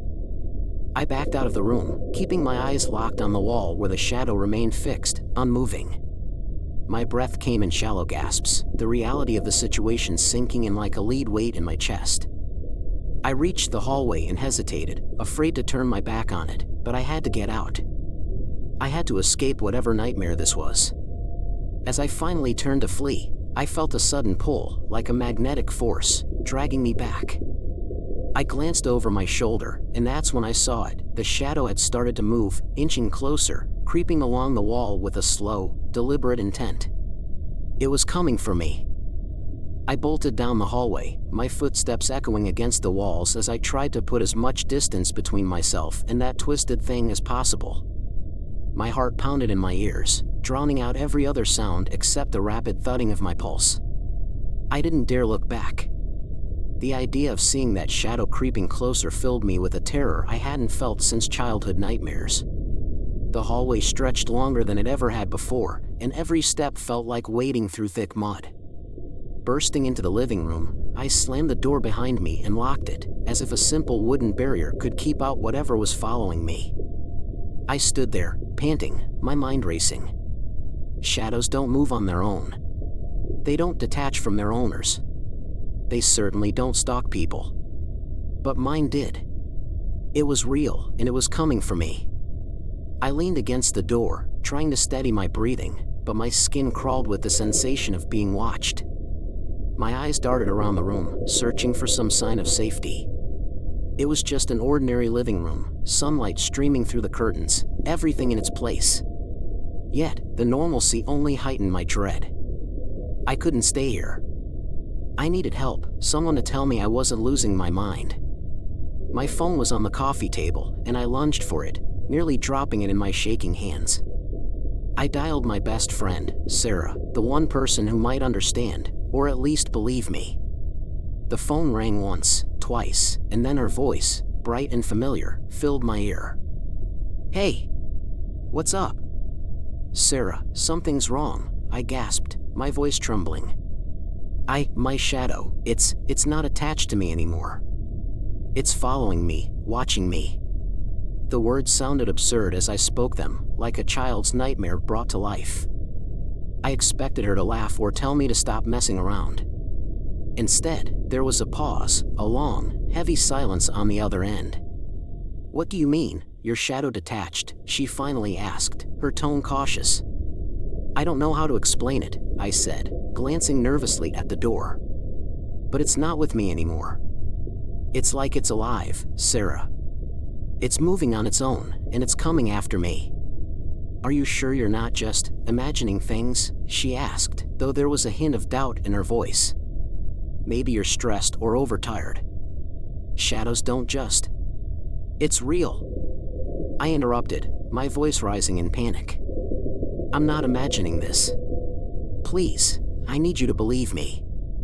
Sarah sighed, and I could hear her shifting, as if she was trying to process what I was telling her. Okay. "I believe you," she said, though I could tell she was just trying to calm me down.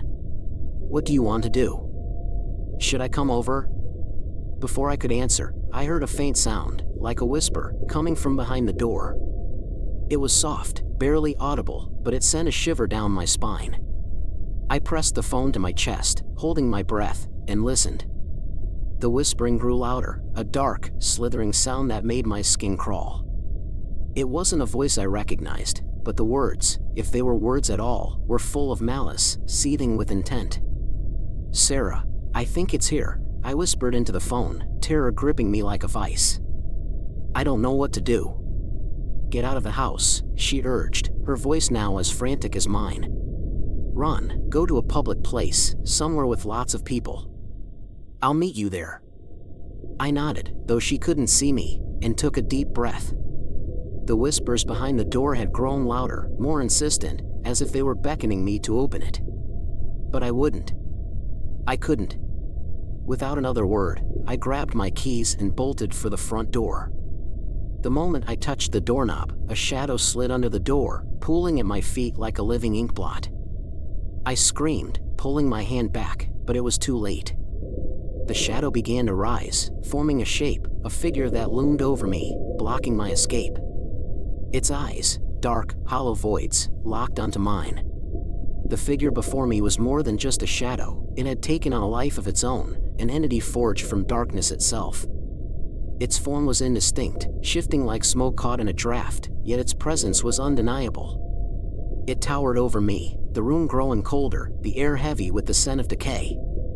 My mind screamed at me to move, to run, but my body was frozen, paralyzed by the sheer wrongness of the thing that had once been a simple shadow. "Why are you doing this?" My voice was small, trembling, barely more than a whisper. It was a question born of desperation, the kind of question you ask when you've run out of explanations and all that's left is terror. The shadow didn't answer, but the whispers grew louder, a cacophony of voices that seemed to come from everywhere at once, wrapping around me like a noose. They weren't in any language I recognized, more like the echo of thoughts too dark to comprehend. The shadow moved closer, its edges seeping into the floor, the walls, everything it touched blackening as if stained by its presence. I backed away, tripping over the coffee table and falling to the floor. The phone slipped from my hand, clattering away as the shadow loomed over me, those empty eyes consuming every ounce of light. I was sure this was the end, that this thing would swallow me whole, and I would disappear into the darkness forever. But then, something inside me snapped. Maybe it was the primal urge to survive, or maybe it was the realization that I couldn't just lie there and let this happen. My fear turned into a desperate rage. I grabbed the nearest object, a lamp, and hurled it at the shadow. The lamp passed through it, shattering against the wall, but the shadow didn't even flinch.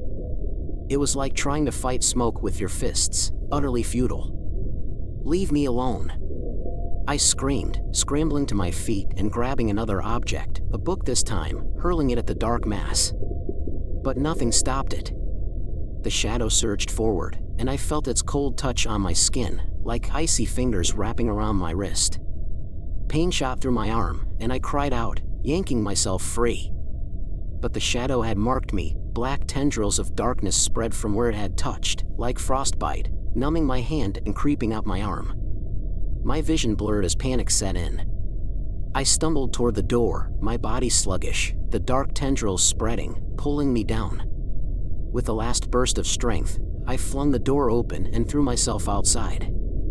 I hit the ground hard, rolling across the concrete as sunlight washed over me. The shadow recoiled, shrinking back into the doorway, unable to follow me into the light. For a moment, I thought I was safe. But the relief was short-lived. My arm still throbbed with pain, the tendrils of darkness creeping ever upward. I clutched at it, trying to rub it away, but it was like trying to erase ink that had soaked into the skin. The light outside should have made the shadow disappear, but it was as if it had burned itself into me, leaving a permanent mark. I looked back at the open door, where the shadow hovered just beyond the threshold, waiting. Watching. There was no time to think, no time to rest. I had to get away, had to find somewhere safe, though I had no idea where that could be. I stumbled to my car, fumbling with the keys, my hands shaking so badly it took 3 tries to get the key in the ignition. I glanced at the house one last time before speeding away, the shadow a dark blot in the rearview mirror, growing smaller as I put distance between us. But even as I drove, the sense of dread clung to me. The shadow was gone for now, but I could still feel its eyes on me, its presence a lingering chill in my bones. The whispers had faded, but they weren't gone. They echoed in my mind, a constant reminder that the shadow wasn't finished with me. I had escaped, but not entirely. It had left its mark, and somehow, I knew that wherever I went, it would find me. It was only a matter of time before it returned to claim what it had started. I drove for what felt like hours, the city blurring into an endless stream of streets, buildings, and pedestrians that seemed more like ghosts than people. The shadow's grip on my arm had faded to a dull ache, but the black tendrils remained, a sinister reminder of what had attached itself to me. I kept glancing at the rearview mirror, half expecting to see the shadow creeping up behind me, oozing from the back seat. But it was gone, at least for now. My breathing remained ragged, the weight of fear pressing on my chest, making it hard to think clearly. I pulled into the parking lot of a crowded shopping mall, hoping the throngs of people and bright lights would keep the shadow at bay. My hand trembled as I parked the car and stepped out, the tendrils on my arm crawling with a sensation that was somewhere between pins and needles and fire. I needed help, but who could I turn to? The thought of going to a hospital flashed through my mind, but what could they do? This wasn't an illness that could be treated with medicine. I stumbled through the mall's entrance, the flood of people and noise disorienting after the eerie quiet of my escape. The brightness of the fluorescent lights offered some comfort, but it was shallow and fleeting. I could feel the shadow's presence, not near, but not far either. It was lurking, waiting for the moment when the light would falter, when I would be alone again. I headed for the food court, hoping that being surrounded by people would keep me safe, at least temporarily. The whispers started again, faint at first, just a soft hum at the edge of hearing. I stopped in my tracks, my blood running cold. It wasn't coming from around me. It was inside me, in my head. The shadow had found a way in, burrowing into my thoughts like a parasite. I clutched at my temples, trying to shut it out, but the voices only grew louder, more insistent, speaking in a language I couldn't understand but somehow knew was full of malice and intent. I collapsed onto a bench, my breathing shallow as the world seemed to tilt and spin. People walked by, oblivious to my suffering, their faces blurring into one another. I was alone in a crowd, trapped inside my own mind with the shadow's poison. The tendrils on my arm pulsed with dark energy, spreading further, wrapping around my chest, my neck. I could feel it tightening, constricting my breath, squeezing the life out of me. And then, as suddenly as it began, the mall's lights flickered. A brief, almost imperceptible flicker, but enough to send a jolt of terror through me. The shadow was here. I tried to stand, to run, but my legs wouldn't obey. My vision darkened at the edges, the world around me dissolving into shadow. I could feel it closing in, the air growing thick, suffocating. The whispers rose to a crescendo, a deafening roar inside my skull that drowned out everything else. The lights flickered again, and in that brief moment of darkness, I saw it, the shadow, fully formed, standing at the edge of the food court, its hollow eyes locked on mine. It wasn't just following me anymore. It was claiming me. I tried to scream, but the sound died in my throat as the shadow lunged forward, faster than anything I'd ever seen. It was on me in an instant, engulfing me in a blanket of pure darkness. The world disappeared. There was no light, no sound, nothing but the crushing weight of the shadow and the cold, piercing void it brought with it. I could feel it seeping into my skin, merging with me, becoming a part of me. My heart pounded desperately, but I knew it was futile. The shadow wasn't just taking my body. It was taking my soul. The whispers twisted into words I could finally understand, a final, chilling message that echoed in the deepest recesses of my mind. You are mine. And then, silence. The last thing I remember is the feeling of being pulled down into the abyss, into a darkness so absolute that even the memory of light was erased. The world, and everything I knew, was swallowed by the shadow. There was no escape, no waking up from this nightmare. The shadow had won. It had claimed me, and there was nothing left but the cold, empty darkness. Leave your favorite color in the comments if you've made it this far. The end. Thanks for watching.